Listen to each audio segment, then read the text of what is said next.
Okay, now this slide is looking at the expectations gap. So what's an expectations gap?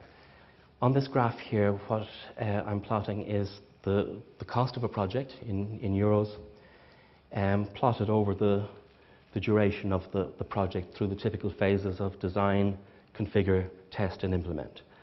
Now, different companies use different words for those things, but I think those phases are clearly recognizable to everybody.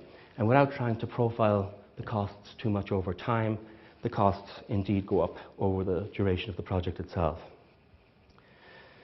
Now, when we plot the actual versus the contract or the planned, which is the blue line there, so the actual, which is the red line, quite often shows a cost which is typically higher than that which was planned in the beginning.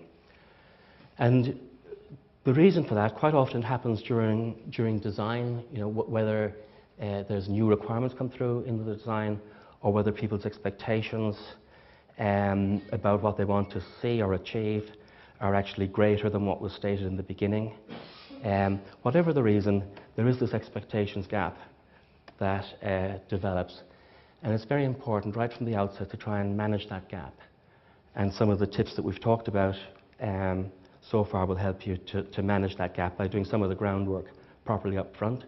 But also I think it's important to make sure that in the contract negotiations that you're not too focused on cost and that you focus more on value, and that value should be measured against a statement of work which is a realistic statement of your resources, your costs, as well as the vendor's resources and costs, to come up with a proper evaluation of what it will take to implement the project.